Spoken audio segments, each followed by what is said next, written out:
Hello, and welcome back to our FC24 Tottenham Hotspur 2023-2024 Home Kit Quest with Destiny Udogi as the player of focus. So this is kind of, as you see here, at the end of the 2024-2025 season. So we're going to kind of recap that season, go through it, and then at the end I will, something I haven't really done before on these, I am actually just going to like advance all the way to the end, like actual end like of the season, or like right before like it kind of switches over to the next season, because there is a non-zero chance that I'm going to get sacked by Spurs at the end of the season, which would then end this kit quest. And I guess the question now is was it a success or not? Did we win any trophies? Well, let's find out. As you kind of see here, I was getting spoiled a little bit by the news scrolling across. We'll kind of go through various competitions here, see how we did.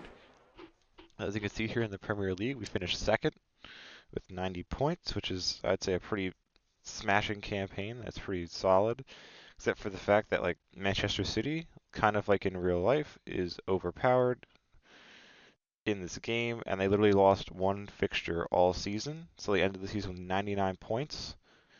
So there was really nothing we could do to like close the gap. Because I guess if you remember from the last kick quest, anyone watching has watched both, that these kind of like second season and forward, I to like for each match in the season, I do like a little randomizers thing to decide if I'm gonna play it or sim it based on like kind of past 5 fixtures between the two clubs. So that's kind of like, so a lot of the results potentially are out of my hands, depending or not. So as you kind of see here, we lost what 4 matches all season, and those 4 matches were, let's see here. It was match week 17, away to Liverpool at Anfield. That was a simulated match. Match week 22, home to Norwich City. Also a simulated match, which we lost, which, like, come on, really, sim engine?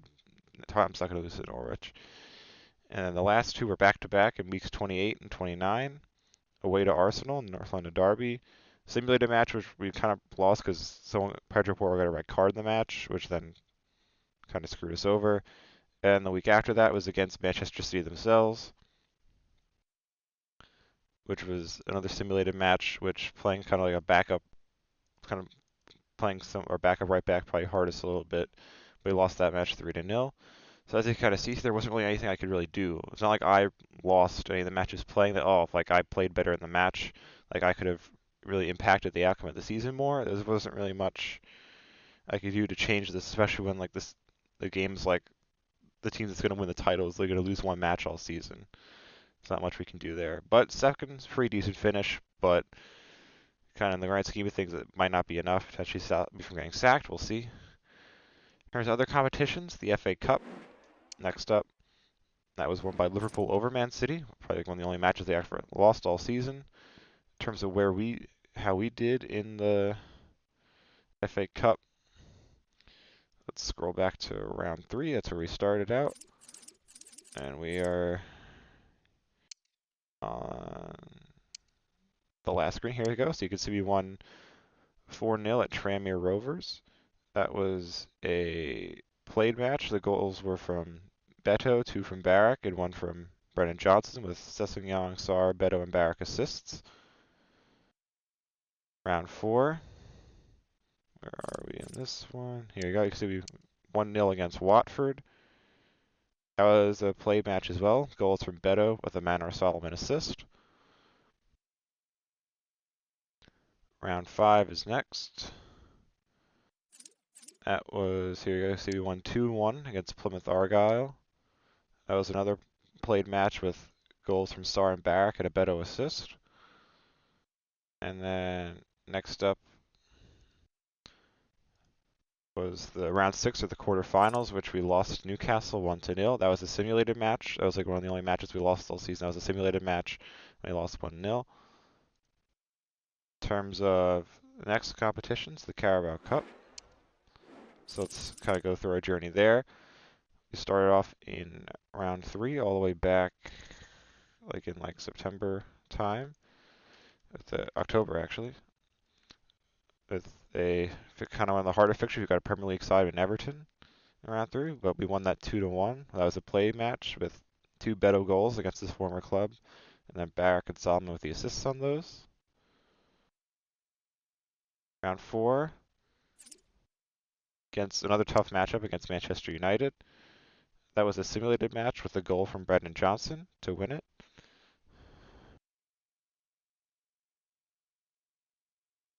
Around the quarterfinals, we got another tough matchup there against Aston Villa. As you see, we won that 3-1. That was a simulated match with two goals from Rodrigo Bentancur and a goal from Heung-min Son. Then for the Carabao Cup, the semifinals is like a two-leg tie kind of thing, like in the Champions League. As you can see here, we got matched up against Arsenal, so it's a North London derby in the Carabao Cup semifinals. As you kind of see here, the first leg was at home, which was a 2-2 draw with two goals from Richarlison. Semifinals was also a 1-1 draw with a goal from Ivan Illich. You're like, huh? We'll get into that in a second. Then, as you can see here, that meant we went to penalties, which we won 4-2. So then we advanced past our hated rivals to the Carabao Cup semi-final. The Carabao Cup final, sorry, and we played our other rival, big rival Chelsea, at Wembley. And how did that match go? Boom, we won. So we do have silverware in this kit quest. We beat Chelsea in the Carabao Cup final, 3-1, with goals from Kulusevski, Beto, and Madison. And Poro and Beto assist. That was a match I played. The randomizer was kind enough to let me play the match, so I had a really direct impact on the outcome, and we were able to secure some silverware, so I'm satisfied in that regard. So even if I get sacked at the end of this season, this kit quest will still be a success in the sense that we won a piece of silverware for Tottenham, and I'll be getting the Destiny Udogi kit. But kind of moving on to other competition, the next competition for us is our last competition is the Champions League. So the group stage, we were in Group H, which was a not too bad group, I guess, in the grand scheme of things. We were in group with Dortmund, Porto, and AEK Athens. In terms of how we did against Athens, the bottom team in the group, we beat them 2-1 in the home group stage match, which was a simulated match with goals from Barrack and Madison. The away group match against them was the last match of the group stage. That was also a 2-1 victory, which another simulated match with goals from Beto and Rodrigo Bentancur. Again, Porto, those are both played matches because I think like we've only played them twice, like in our history. AEK Athens we never played, so what I kind of do for those is I do in the randomizer I do two play, one re-roll, and then two simulate, and then just do it like that because it's kind of basically a 50-50 chance for either. But against Porto, I think we've like played them twice. Like it was like in like a UEFA like so back in like the 20th century, like I think in like the 80s or the 60s or somewhere around then. Like it was like a European competition. We played them like twice and we beat them twice. So played both the matches against Porto. Those first one, where is it here? Was at home was a 1-0 win, goal from Beto, assist Manor Solomon. Second one was a 3-0 victory with goals from Brendan Johnson, Barrack, and Solomon. Two assists from Beto and a Jed Spence assist. Last up in the group, we were against Dortmund, and those two matches did not go well at all. First one was an away match in Dortmund. We lost that one 1-5. I played that match. I was just awful defensively, as you can kind of tell by losing the match 1-5. Our one goal was a Barrack goal with a Beto assist. I think it's like might have even been like tied at 1 or bring it to like 2-1. And then defense was just awful. So then after that match, I kind of like had to reevaluate how I play defense and was like looked up some guides and whatnot on the interwebs and kind of bunkered down a lot more defensively, playing a much more solid defensive game. So our like kind of defensive results improved a lot after that. So that's kind of good. It was a learning experience for me, kind of getting absolutely smashed like that in the Champions League. But it kind of worked out in the end because we made it through the group anyways, and I kind of helped me. I kind of learned to play better defense in the game, but that really didn't matter in the home game against Dortmund in the group stage either because that was a simulated match, and they smashed us again 5-0. So Sim Engine does not like us playing Dortmund for whatever reason, because we got absolutely smashed in that game. After losing that, then around a 16, where are we? We're on the second thing. As you can see here, we got matched up against Napoli in the round of 16. First leg was the home leg, which we won 2-1 with 2 James Madison goals. That was simulated. The away leg also simulated. We won 2-0 with goals from Madison and Illich. So relatively comfortable in the round of 16. Quarterfinals, we then got, I would say, a pretty favorable matchup. We got matched up against Scottish side Celtic in the round of 16. The first leg was the home leg, which I played and kind of struggled a little bit on the offensive side of the game, it was a 1-1 draw with a goal from Sakagni and a Richarlison assist. Then I kind of like after being very disappointed with that result, I kind of did some research on the interwebs again for more like how to kind of improve my gameplay in terms of attacking on the attacking side of the ball, which kind of see paid off in the second leg, which I also played with a 4-0 win with a Richarlison goal, 2 Sakagni goals, and a James Madison goal with assists from Madison, Richarlison, Destiny Udogie, and Troy Parrott. We played both those games, so the aggregate was 5-1. Semifinals, we got matched up against Juventus, which we kind of have a bit of a history with in terms of transfers in recent years and whatnot. But both of those had to be simulated matches. So we've only played like Juventus twice in like the history of the club that I could have seen on the, like from records on the internet. And I lost or drew. We lost one match and drew the other match. Then that means every time like the randomizer would be simulated every time, no matter what. So I simmed both matches. The first leg was at home. We lost 2-0. So we were really kind of behind it in the away leg. We had to pull out a pretty big victory to make it to the final. And in the sim, we won that second leg 3-0 with goals from Zakagni and Barak to kind of tie the leg at 2-2, which forced extra time in that match because like away goals aren't like a thing anymore in the Champions League. So in extra time, Antonin Barak then scored the winner in extra time to make the final score of this individual match 3-0 and the tie 3-2. And then in the final, to kind of tell, we got matched up against the OP Manchester City. That match was simulated, kind of like the more slow sim style. We lost 1-2 with our one goal was Destiny Udogie goal with an Oliver Skip assist. The sim is just like awful.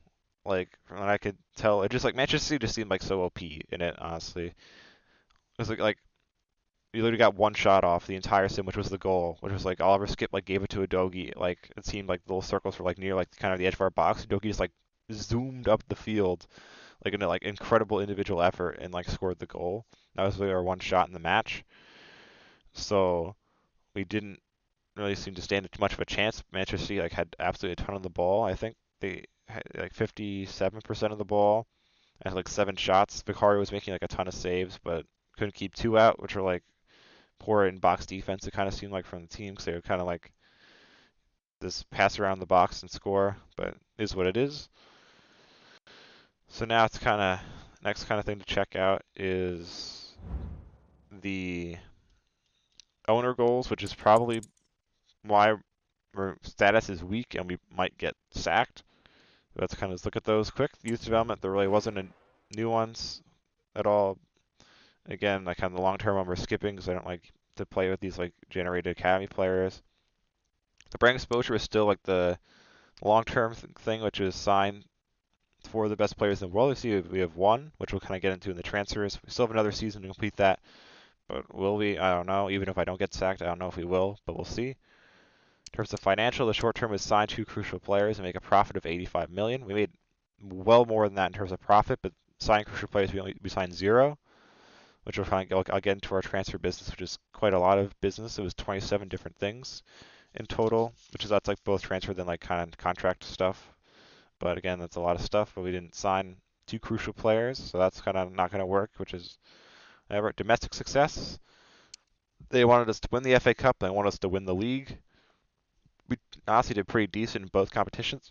That's like getting to the quarterfinals of the FA Cup and then finishing second in the league against to a team that like literally lost one match all season. But the game probably doesn't really care about the circumstances. We just didn't complete the objective, so it's going to hurt us. Yeah, the second one was in the Champions League was to win the Champions League, be made to the final and lost. But again, that doesn't fulfill the objective, so it kind of makes the board angry. So that's kind of that. Before we do we'll kind of do the transfer business next. Looking at the squad in general. Kind of look at the squad hub. So I'll kind of talk about who was like playing where and whatnot. As you can see, also like player morale like absolutely took a massive nosedive for like some reason towards the end of the season. I honestly can't really tell why, considering we like were playing pretty well and whatnot, but player morale took a pretty big nosedive for team performance, even though team performance wasn't that bad at the end of the season. But Brazier Foster didn't play at all. We're letting his contract expire. We tried to transfer him like a bajillion times, but he wouldn't accept any moves, and he's running out his contract and moving on. Alfie Whiteman, let me see here. I signed him to, that was like one of our pieces of transfer business, signed him to a 2-year extension, 8K pounds per week, because he's like one of the only club trained players at the team at the moment. So he kind of has to be around, but he literally played like 0 matches, I'm pretty sure. Brendan Austin was our backup keeper. His contract kind of expires at the end of next season.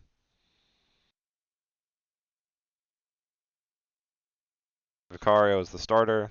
Nothing really in terms of him and transfer business and contracts and whatnot. Skipping all these guys. Left back was kind of the same as it was last season. I don't know why Dogi's player perform. Okay, what? Yeah, this stuff I don't get, but that's why like the player morale stuff I don't really like in terms of these games because like the way it decides things is like stupid sometimes. But Sessegnon and Dogi were Dogi was the starter. Sessegnon was the backup.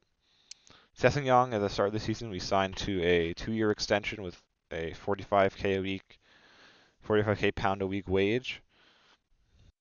In terms of center backs, Ben Davis was the backup left center back. We signed him to a 1-year extension with a 57.5K a week pound wage. Romero is the starting right center back. Nothing really in terms of him. Radu was the backup to Romero. Nothing really in terms of contract with him. Van de Ven, nothing really easy. Ashley Phillips, one of our pieces of business, we sent him on a 1-year loan to Sheffield United. Alfie Dorrington to C. De Legans was his loan. In terms of right backs, Pedro Porro was the starter. Nothing really in terms of contracts for him. Then Jed Spence was our backup. No, nothing really in terms of him with contract either, I don't think. Looking at my little list here now. Tyrese Hall sent on loan to Southampton. And Skip was our kind of starting number 6 in the team. Nothing really in terms of him with the contract, I don't think. Let me check. Yeah, nothing on my little paper here. Nothing for Skip. Craig's sent on a loan to LAFC and MLS. Here you can see one of our kind of incoming transfers when I go over the transfer business kind of in a sec. Orlando Mandragora.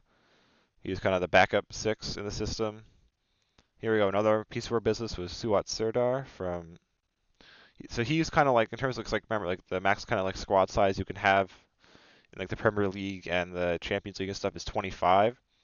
So 22 that would be like the starter and the backup at each position. And the last 3 what I kind of want to do is like a midfielder, a defender, and like a forward who can kind of like cover like all or most of the different kind of positions we have in the lineup, so they can kind of fill in anywhere, either because of injuries or like we have a lot of fixtures in a row and players are like their fitness is down, they could fill in. So Serdar is kind of like our jack of all trades midfielder because he's like his overall. You kind of see here's a center mid, attacking mid, and defensive mid. And he's like overall is like exactly the same for all those. And you slot him in anywhere in the lineup in the midfield.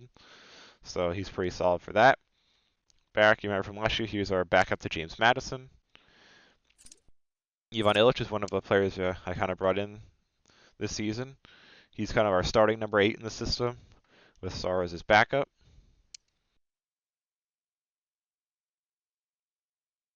Kind of looking at James Madison was our starter for most of the season. He broke his tailbone like in the last or second to last match in the Premier League, or it might have been like in the Champions League. Oh, I think it might have been the second leg of the Champions League semifinals. He broke his tailbone, so he should be back kind of like September-ish, I think, right? Because it's just end of June. It says 4 months, July, August, September, well, maybe October even. So Barak will get kind of a lot of minutes as starting cam at the beginning of next season if that ends up being a thing with Serdator is his backup. That's kind of why Serdator is here. Because of like long-term injuries, we have someone to kind of fill in as a backup to the backup and get some playing time without like running him into the ground. Alfie Devine, sent him on loan to Leicester. Donnelly to Darmstadt in Germany. There was the left wing. Zakagni was our starter, with Solomon as the backup. Dago Santiago was on loan at Coventry, kind of further down the pyramid. Two right wings are the same as last season, Kulusevski and Brendan Johnson. Strikers also the same with Richarlison and Beto. Troy Parrott was kind of here as like for the club train numbers. And then Jane Scott was at loan at Granada in Spain, and Vlies at Brentford down the championship. So kind of in terms of our transfer business in general, as some of these are I already mentioned, so I'll skip them over. But Sessignon Davies got signed new contracts, as I mentioned. Iago Santiago, where did he go? Here I signed him to a new contract, probably with the idea of selling him next season because he's already kind of 22, so he'd have to kind of go be registered as a foreign player for it. I think he could be homegrown actually technically. I'd have to double check that in my notes and whatnot. Let me see. I think he would count as homegrown, club trained, but he's only at 66 overall, so he's not really going to be doing much for us. So I'd probably move him on to kind of free up wages and contract, like in a general roster spot and whatnot, because I don't think I'd really ever play him. Then our first kind of sale was Tanguy Ndombele. We kind of said goodbye to him, transferred him to Atalanta in Italy for £13.3 million. Kind of Alfie Whiteman, I mentioned, we signed him to a new contract. Joe Rodon was our next transfer, £9.5 million. We were able to get for him, sent him to Marseille in the French league. Next, Sergio Reguilon, £11.9 million to Man United, which is a team I was kind of willing to sell because I'm not usually a fan of like moving players to like kind of upper echelon Prem teams. But because Reguilon had been on loan in real life to Manchester United in the recent past, I figured kind of a realistic move potentially that would happen. So I kind of sold him to Man United. Then kind of a bunch of the loans were the next kind of sets of moves. Next transfer out was Emerson Royale for £19.7 million, also to Atalanta. So him and Tanguy kind of were able to move together. Like I said, Jed Spence kind of came back from his loan last season. He kind of became the backup right back and did a pretty decent job of it. Vlies Tyrese Hall loans. The next kind of transfer out was Brian Hill for £30.4 million to Napoli. Kind of because him and Solomon kind of were going to fill the same role as backup left wing, and Hill's contract only had 2 years left, so that was kind of the time to move on from him, and we did. Our next big transfer was Yves Bissouma, £41.5 million to Dortmund in the Bundesliga. So he kind of got one over on us in the two Champions League group stage matches. But then kind of to replace him as the backup, with Skip becoming the starting six in the system was Rolando Mandragora. We brought him in from Fiorentina for £9.9 million, and then signed him to a 3-year, £56.5k per week wage packet. So Troy Parrott, we signed him to a little bit of an extension because he's a club trained player, and his contract was going to expire at the end of the season. It was a 2-year extension with a bump to a 25k per week wage packet. Our last outgoing transfer in the kind of summer window was Japhet Tanganga to Bournemouth for £5.5 million. He was kind of the odd man out. I kind of was like, I'll keep kind of Parrott and Whiteman as kind of like are only here for club train, really aren't going to play that much. With kind of Brandon Austin being the backup keeper and Skip being the starting six, also kind of club train player, so we didn't really need Tanganga, and he wasn't really going to get any playing time anyways, so he got transferred to Bournemouth. Kind of our next two moves, last couple sets of stuff was in the January transfer window. Two of them were pretty big moves. In terms of our transfers out, our transfers in were pretty decent as well. Transfers out was Sonny, because his contract was expiring at the end of the season, and because he doesn't really fit the kind of theme of this kind of career mode. We had to move him on. Sold him for £74.4 million pounds to Juventus in the January transfer window. He was the one. That was the one, two, three, four, five, six, seventh biggest transfer of either window this season. That are like last kind of outgoing. Oh, kind of let's talk about the incoming first. Sorry, the incoming then was Mattia Zaccagni, who had played I think for Hellas Verona in Italy for 26.5 million pounds. He was kind of our like best in the world because he came in as an 82 overall, but he not only signed as like an important kind of role in the team when doing the contract negotiations with his 4-year contract with 110k pound a week wages. Just then, like because him and Solomon were kind of relatively close overall, I didn't want him getting like upset if kind of him and Solomon are switching back and forth a little bit until Solomon kind of gets moved on eventually. Then our last kind of outgoing transfer was Rodrigo Bentancur. He had 2 years left on his deal. Didn't really fit the theme of this either. For 54 million pounds to PSG. Then to kind of replace him, someone we kind of mentioned earlier, some of the goal scorers and whatnot.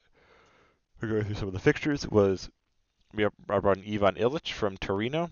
He again because one of the players played for either Udinese or Hellas Verona in Italy at some point in the past. We brought him in for 32.8 million pounds. So he was our biggest transfer of the window. I signed him to a 4-year contract with 50k a week wages.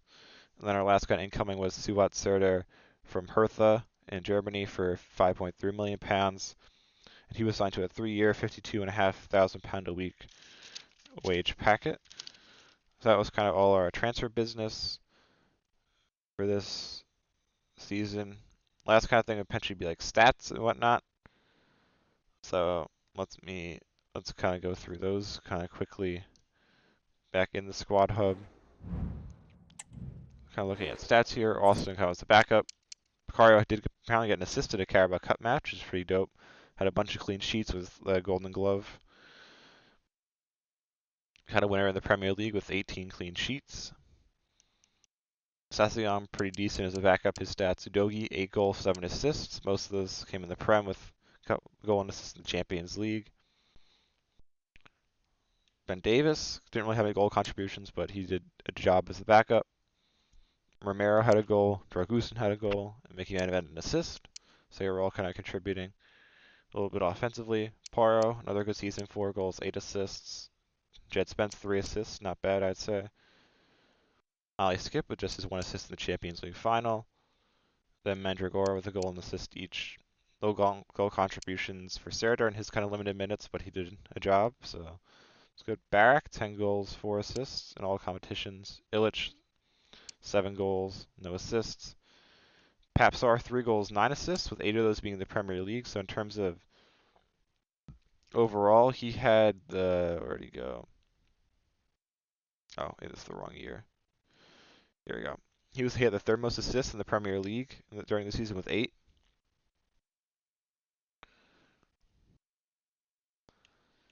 James Madison, 21 goals, 9 assists, with 15 goals, 6 assists in the Prem. But neither of those, I think, neither of those were good enough to be top 10 in either kind of category, unfortunately. Zaccagni, these stats are a mix of his time with Liverpool and Tottenham. But during his time at Tottenham, from what I could tell, 'cause like I did forget when I transferred to Banks, I kind of forgot all these coming from Liverpool to like write down his initial stats to kind of do the math. But he had in his matches with us, from what I have in my spreadsheet, he scored. Again, wrong season again. 5 goals, 2 assists in his appearances for Tottenham. Manor Solomon, 5 goals, 4 assists, not bad. Kulusevski, 7 and 9, pretty decent as well. Brendan Johnson, 8 goals, no assists, pretty decent as well. Charleston, in kind of limited action. His limited action for was only in the Premier League was because he got a yellow card in I think a Champions League group stage match. Let me double check. He got his red card. He got his red card in the first leg against Napoli in the round of 16,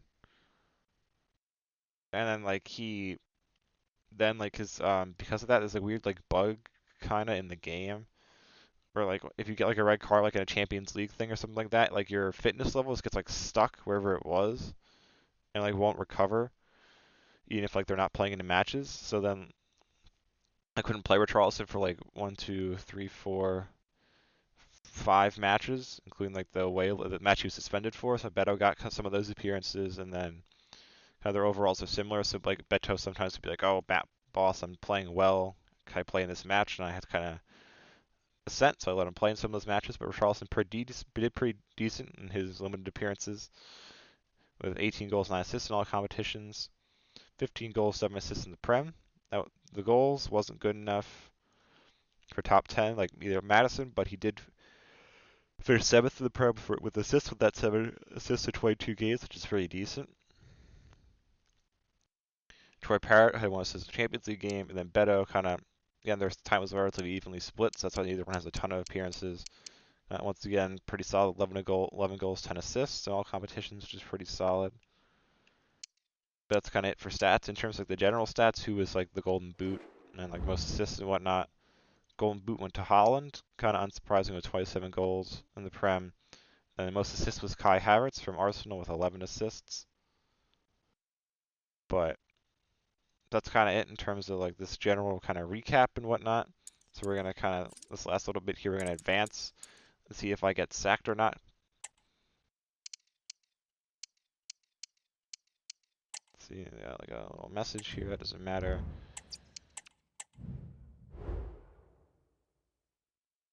I think the only thing would be if Phil Foden got that. Oh, I forgot this thing. I forgot about this. Like, so bring that up. I forgot. Two other quick things. One other thing is I became the manager of the Ireland national team because if you know, kind of from like as you remember, like the managers. These are kind of like the characters from FGL. These are that we're kind of up to from the FGL Let's Play. And if you're like kind of know, regardless if you know that you're kind of Irish myth and whatnot, Cú Chulainn is a hero from like kind of Irish mythology. So then like kind of having managing the Ireland national team was like kind of like a why not. If either Ireland or Italy like offered, I was going to accept in this kind of career mode, but Ireland offered first, so I accepted.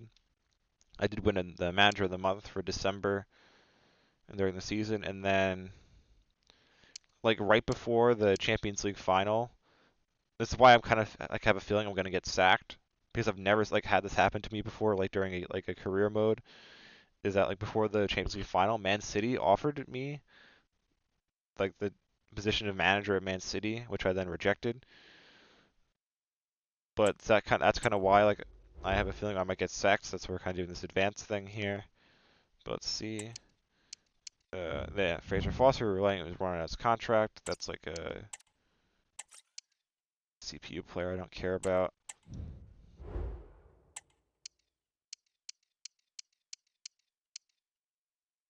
All right. So I think this is just a bunch of these are just like players returning from loan. So I'll just delete all these messages quick. Because I don't know if the season performance thing is at the bottom here. Actually, if we go in the archive, no, yeah, it is. So it should be in here somewhere. I don't think I deleted it either, but I think it's like I have to hit like the button, right? So let's see. As you guys see, it's kind of a decent summary of our season. Finished second in the Prem, quarterfinals the FA Cup, winner of the Carabao Cup, and runners-up in the Champions League. So let's kind of see here if I get sacked, because that'll then end this career mode.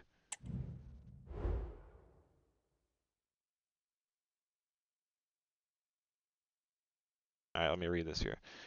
Probably won't come as a surprise. We're not satisfied with the team's results this season. We have failed to achieve a number of our objectives, falling short of what we expected to accomplish both on and off the pitch.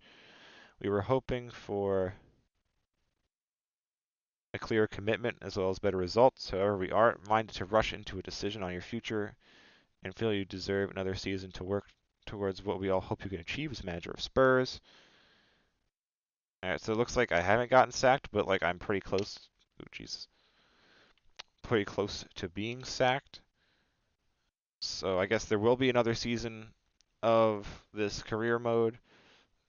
And we'll kind of see what we can do next season.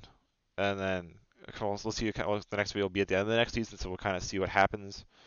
But if there somehow, fingers crossed, potentially, hopefully, because this might again be this next season will probably be potentially be my last. Kind of fingers crossed we can potentially do a treble and win the FA Cup, the Prem, and then Champions League. But if not, we'll see. But again, that's kind of for next season, which I don't really know yet because this is kind of just me recording this at the end of this season, but we'll find out. This is kind of where I'm going to end things now because this is kind of it for the season recap. But if anyone's watching this, thank you for watching, and kind of hopefully you'll watch the next video as well, which will be the recap of the 2025-2026 season. Thank you. All over. It is a story of silverware secured. They've done it. They certainly have, and they deserve to do it as well. They were the better team today. They were absolutely excellent. And now it's all about enjoying these very special celebratory moments. Well, just look at the joy on these players' faces. Absolutely incredible.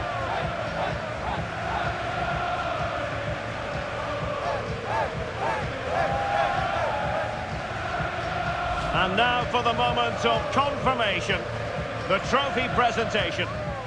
Well, this is what they were dreaming of before the game. To come and pick this trophy up. What a performance from them.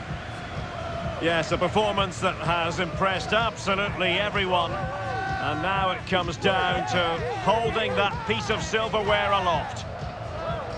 The sweet taste of success. It has been quite the journey, and it comes to an end in style on the big stage. And now the celebrations can begin. Not just the players, but also the fans, the coaching staff, everybody involved with this club. What a performance it's been. And I'll tell you what, Stuart, it doesn't get any better than being able to savour a triumph like this with your own fans. And I have to say, these fans have been brilliant as well. They've made so much noise. They've been magnificent.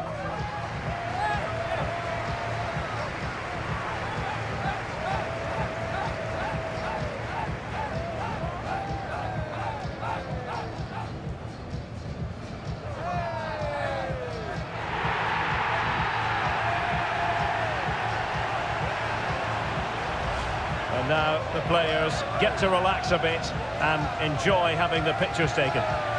Well, these photos will be cherished for years to come, won't they? Certainly ones to show the grandchildren.